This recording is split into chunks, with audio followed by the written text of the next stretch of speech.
Congress బీజేపీలు match fixing లో ఉన్నాయని BRS working president KTR serious గా కామెంట్స్ చేశారు. తెలంగాణలో బీఆర్ఎస్ ఉనికి లేకుండా చేసేందుకు కాంగ్రెస్ బీజేపీ కుట్రలు చేస్తున్నాయని కేటీఆర్ ఆరోపించారు. అందులో భాగంగానే బండి సంజయ్ మాటలు ఉన్నాయన్నారు. బీఆర్ఎస్ నేతలు ఏం మాట్లాడినా గవర్నర్ కు తప్పు కనిపించిందని, కానీ కాంగ్రెస్ విషయంలో ఆమె పూర్తిగా సానుకూలంగా ఉందని విమర్శలు చేశారు. 2 ఎమ్మెల్యే కోట ఎమ్మెల్సీ స్థానాలకు వేర్వేరుగా నోటిఫికేషన్లు ఇచ్చి ఎమ్మెల్సీ స్థానాలు కాంగ్రెస్ పార్టీకి దక్కేలా చేశారని అసహనం వ్యక్తం చేశారు. తాము అనుభవం ఉన్న వారిని సలహాదారులుగా నియమించుకుంటే గగ్గోలు పెట్టిన రేవంత్ రెడ్డి ఇప్పుడెలా రాజకీయ నాయకులను సలహాదారులుగా నియమించుకున్నారని ప్రశ్నించారు.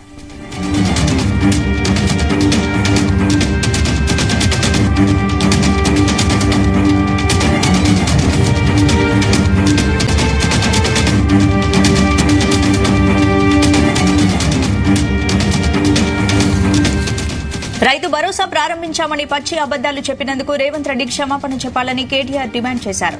అంతర్జాతీయ వేదికలపై రేవంత్ రైతు భరోసా పేరుతో అబద్దాలు చెప్తుంటే ఇక్కడ రైతు బంధు అడిగితే చెప్పుతో కొడతామని మంత్రులు అంటున్నారని విమర్శించారు. రేవంత్ 45 రోజుల్లో సాధించింది కేవలం ఢిల్లీ పర్యటనలు చేయడం మాత్రమే అన్నారు. రాష్ట్రం దివాలా తీసిందని చెబుతూనే ముఖ్యమంత్రికి కొత్త క్యాంపు కార్యాలయం ఎందుకు కడుతున్నారని కేటీఆర్ నిలదీశారు. రాహుల్ గాంధీ అదానీని తిడుతుంటే ఇక్కడ రేవంత్ రెడ్డి మాత్రం ఆయనతో ఒప్పందం చేసుకుంటున్నారన్నారు. కొత్త ప్రభుత్వానికి కొంత సమయం ఇద్దామని కేసీఆర్ చెప్పారని, కానీ తెలంగాణ ప్రయోజనాలను తాకట్టు పెట్టేలా కాంగ్రెస్ ప్రభుత్వం తీసుకున్న నిర్ణయాలపై మాట్లాడక తప్పడం లేదని చెప్పారు.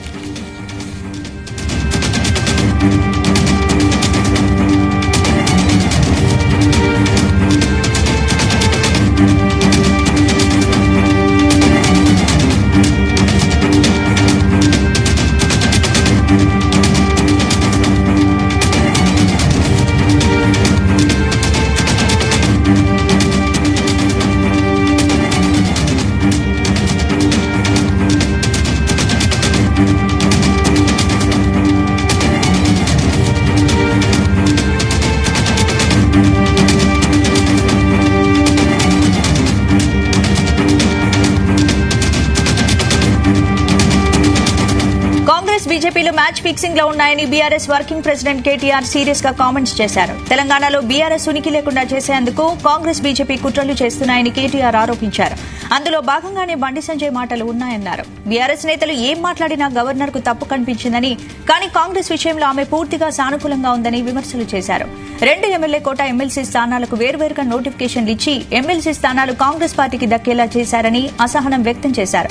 తాము అనుభవం ఉన్న వారిని సలహాదారులుగా నియమించుకుంటే గగ్గోలు పెట్టిన రేవంత్ రెడ్డి ఇప్పుడెలా రాజకీయ నాయకులను సలహాదారులుగా నియమించుకున్నారని ప్రశ్నించారు.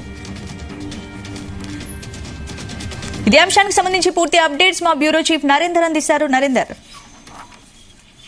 రైట్. మొత్తానికి కేటీఆర్ మరొకసారి చిట్ చాట్ కార్యక్రమాన్ని నిర్వహించారు. దీంట్లో ప్రధానంగా చాలా అంశాలు మాట్లాడారు. నిన్న ఆయన కరీంనగర్ లో కొన్ని వ్యాఖ్యలు రాష్ట్ర ప్రభుత్వం మీద మాట్లాడారు. దాని తర్వాత రేవంత్ రెడ్డి తీరు మీద కూడా ఎండగట్టినటువంటి సందర్భం. బట్ ఈ రోజు తెలంగాణ భవన్కి వచ్చినటువంటి ఆయన మొత్తం ప్రభుత్వ విధానాలు, అలాగే ఆయన రేవంత్ రెడ్డి నియమించుకున్నటువంటి ఏదైతే సలహాదారులను, లేదంటే జరుగుతున్నటువంటి పరిణామాలు, కేఆర్ఎంబికి సంబంధించినటువంటి విషయాలు, అట్లాంటి చాలా అంశాలు కూడా రేవంత్ రెడ్డి ఇష్టాగోష్ఠిగా చాలా క్లియర్ గా మాట్లాడారు. ముఖ్యంగా రేవంత్ రెడ్డి సోదరులు సమావేశాల్లో కూడా పాల్గొంటున్నారు. గతంలో తన కుటుంబ సభ్యుల గురించి మాట్లాడినటువంటి ఆయన ఇప్పుడు రేవంత్ రెడ్డి కూడా కొన్ని సందర్భాల్లో మాట్లాడుతున్నారని కూడా ఆయనే చెప్పాడు. సలహాదారుల విషయంలో కూడా ఇష్టానుసారంగా నియామకం చేశారు. గతంలో మేము సలహాదారులు పెట్టినప్పుడు విపరీతంగా ఆరోపణ చేసిన రేవంత్ రెడ్డి ఇప్పుడేం సమాధానం చెప్తామని కూడా చెప్పినటువంటి సందర్భం. అదేవిధంగా 50 కోట్లు పెట్టినటువంటి పిసిసి అధ్యక్షుడు ఉన్నటువంటి రేవంత్ రెడ్డి ప్రతి ఇష్టానుసారంగా ఆయన మాట్లాడతాడు. ఇవన్నీ కూడా ఖచ్చితంగా బీజేపీ అదేవిధంగా కాంగ్రెస్ రెండు కూడా ఏకమై ఈ రకంగా బీఆర్ఎస్ ని రాష్ట్రంలో లేకుండా చేయాలన్నటువంటి కుట్ర చేస్తున్నారని కూడా ఆయనే కేటీఆర్ చెప్తున్నటువంటి సందర్భం. ముఖ్యంగా ఎమ్మెల్సీల గురించి కూడా మాట్లాడాడు.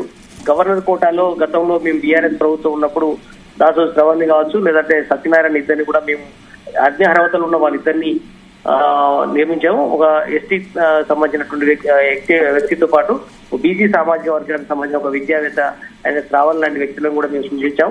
అయినా కూడా ఆ రోజు గవర్నర్ తమిళిసై వెనక్కి పంపినటువంటి సందర్భం. ఇప్పుడు మాత్రం కోదండరామ్ కావచ్చు, లేదంటే మరొక మైనారిటీకి సంబంధించినటువంటి వ్యక్తిని నియమించడం అనేది ఇప్పుడు మీకు తప్పని తీయట్లేదు అంటూ కూడా ప్రెసిడెంట్ కేటీఆర్ చెప్తున్నటువంటి వ్యాఖ్యలు. ఇట్లా బీజేపీ కాంగ్రెస్ ముందాక తరడానికి ఇదే నిదర్శనం అని కూడా క్లియర్ కట్ గా అర్థమవుతుంది. ఖచ్చితంగా గవర్నరు ఏ పార్టీ నుంచి వచ్చిందో అందులో ఎవరికి తెలియంది కాదు. ఖచ్చితంగా ఇప్పుడు ఈ విషయం బట్టబయలైంది. ఆమె కావచ్చు, కాంగ్రెస్ పార్టీ కావచ్చు, ఇద్దరు కూడా కలిసి రాష్ట్రంలో ఖచ్చితంగా రాష్ట్రంలో బీఆర్ఎస్ లేకుండా చేయాలన్నటువంటి కుట్ర పన్నేయడానికి ఇది ఒక నిదర్శనం కూడా కేటీఆర్ ఇదే చిట్ చాట్ లో పేర్కొన్నటువంటి సందర్భం. ఇట్లా చాలా అంశాలు ఆయన మాట్లాడుకుంటూ వచ్చారు. ప్రధానంగా కొత్తగా కట్టినటువంటి భవనాల విషయంలో కూడా సర్పంచులకు ఎక్కడ కూడా అవకాశం ఇవ్వడం లేదు. అలాగే బీఆర్ఎస్ సర్పంచులకు మాత్రం పేరు వస్తుందనే ఉద్దేశంతో ఇవన్నీ కూడా దగ్గర రానియట్లేదని కూడా చెప్పడం జరుగుతుంది. అలాగే ఎల్లుండి మైనార్టీ మీటింగ్ ఉంటుంది. అదేవిధంగా వివిధ కార్యక్రమాల్లో ఇక్కడి నుంచి చురుకుగా మేము కావచ్చు, భవిష్యత్తులో కేసీఆర్ కావచ్చు, అన్ని కూడా జిల్లాల పర్యటనలు ఉంటాయి.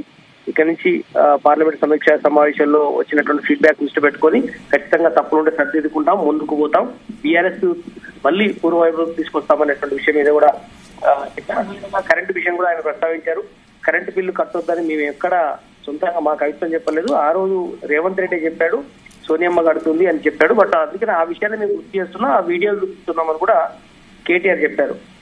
అదేవిధంగా కేఆర్ఎంబీ విషయంలో కృష్ణాకు సంబంధించినటువంటి నీళ్ల వాటాకు సంబంధించిన విషయాలు కానీ ఇవన్నీ కూడా కేంద్ర ప్రభుత్వానికి తలొక్కినటువంటి పరిస్థితి. దీంతో రాష్ట్రానికి అన్యాయం జరిగి ఏపీకి మేలు జరిగే కార్యక్రమాన్ని కాంగ్రెస్ ప్రభుత్వం ఈ రాష్ట్ర ప్రభుత్వం చేస్తోందని కూడా చెప్పినట్టు సందర్భం. అట్లాగే ఎన్నికల కోడ్ పేరుతో తప్పించుకునే ప్రయత్నం చేస్తున్నారు కనుక వచ్చే 2-3 నెలల లోపే ఇచ్చినటువంటి హామీలన్నీ కూడా ఖచ్చితంగా అనుకున్నటువంటి ఈ హామీలన్నీ కూడా కరెంటు కావచ్చు, ఉచిత కరెంటు సంబంధించి కావచ్చు, గృహలక్ష్మి స్కీమ్ కావచ్చు, అట్లాగే చాలా అంశాలు కూడా పెన్షన్లు కావచ్చు, రైతు బంధు సంబంధించినటువంటిది కావచ్చు, ఇవన్నీ కూడా త్వరగానే చేయాల్సిన అవసరం ఉంది. లేదంటే మాత్రం ప్రజాక్షేత్రంలోకి వెళ్ళి ఖచ్చితంగానే ప్రజల తరపున మేము పోరాటం చేస్తామని కూడా కేటీఆర్ చెప్పినటువంటి సందర్భం అయితే మనం చూస్తున్నాం. బట్టి విక్రమార్క బాటల్లో బహుళజాతి సంస్థలతో అభివృద్ధి అనేది గ్లోబల్ ప్రచారంగా కూడా బట్టిని డిప్యూటీ సీఎం దృష్టిలో పెట్టుకున్నాను. 45 రోజుల్లో ఈ ముఖ్యమంత్రికి ఢిల్లీకి వారానికి 2 సార్లు వెళ్ళడం తప్పు కాదా? ఆ రోజు మేము పోయినప్పుడు మాత్రం చాలా సందర్భాల్లో తప్పు పెట్టారు కాంగ్రెస్ పార్టీ వాళ్ళు, పెట్టుకెళ్తున్నారని కూడా చెప్పారు. అదేవిధంగా మొన్న పోయినటువంటి దావోస్ పర్యటన కావచ్చు, లేదంటే లండన్ పర్యటన ఇష్టానుసారంగా ఆయన మాట్లాడారు. ఇట్లాంటి వ్యాఖ్యలు రాష్ట్రాన్ని చింతన చేసే విధంగా ఉన్నాయి. ఖచ్చితంగా ఇట్లాంటి వైఖరి మార్చుకోవాలి. రాష్ట్ర ప్రభుత్వాన్ని రాష్ట్రాన్ని ఖచ్చితంగా పై భాగాన్ని నిలబెట్టే విధంగా ఉండాలి అని. అదేవిధంగా నిరుద్యోగ వృత్తికి సంబంధించి కూడా ఇంతవరకు అలాంటి హామీ కూడా ఇంతవరకు ఏం చెప్పట్లేదని కూడా ఆయన చెప్పారు. ఏదైనా కూడా మెట్రో పైన కానీ ఫార్మా పైన కూడా విరుద్ధమైనటువంటి ప్రకటనలు చేస్తున్నారు.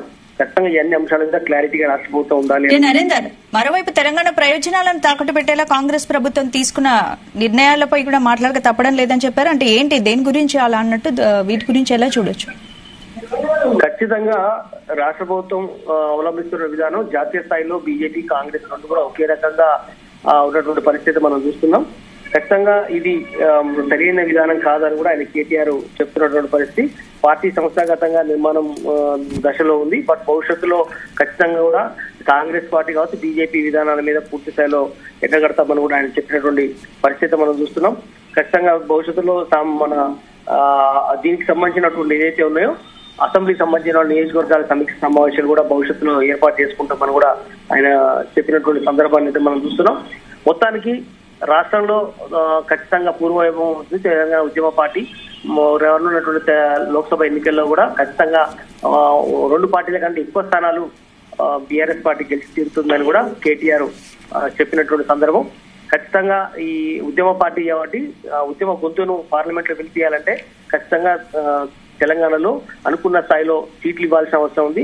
కనుక ఎప్పుడైనా తెలంగాణ పార్టీ తెలంగాణ ఉద్యమం కోసం, తెలంగాణ ఆకాంక్షల కోసం ఫైట్ చేస్తుంది.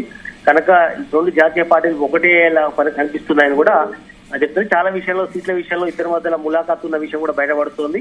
అందుకని ఎవరు ఆరోపణలు కూడా ప్రతి ఆరోపణలు అవుతున్న కాంగ్రెస్ బీజేపీ చేసుకోవట్లేదని కూడా కేటీఆర్ చెప్తున్నటువంటి సందర్భం. ఇట్లా అన్ని విషయాల మీద కేటీఆర్ చాలా ఇష్టాగస్టుగా మాట్లాడారు.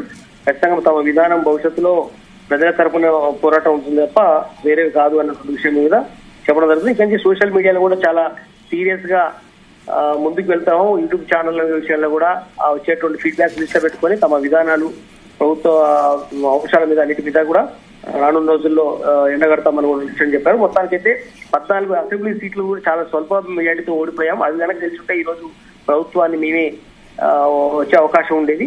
7,000 ఓట్ల తేడాతోనే చాలా సీట్లు ఓడిపోయినటువంటి విషయాన్ని కూడా ఆయన గుర్తు చేశారు. ఖచ్చితంగా పార్లమెంట్ సమీక్ష సమావేశంలో వచ్చినటువంటి ఫీడ్బ్యాక్ ని కానీ అన్నిటి మీద దృష్టిలో పెట్టుకొని రానున్న రోజుల్లో ఖచ్చితంగా ఉంటామని చెప్తున్నారు. అదేవిధంగా రైతులు, ఆటో డ్రైవర్లకు రాష్ట్ర ప్రభుత్వం అన్యాయం చేస్తుంది, ఖచ్చితంగా ఇచ్చిన హామీలన్నీ కూడా రాష్ట్ర ప్రభుత్వం నెరవేర్చాలని కూడా ఆయనే మొత్తం ఈ అంశంతో టోటల్ గా చిట్చాట్ కార్యక్రమంలో కేటీఆర్ బీఆర్ఎస్ వర్కింగ్ ప్రెసిడెంట్ గా ఆయనే తన మనోభావాన్ని వ్యక్తపరిచాడు. Right, thank you Narender.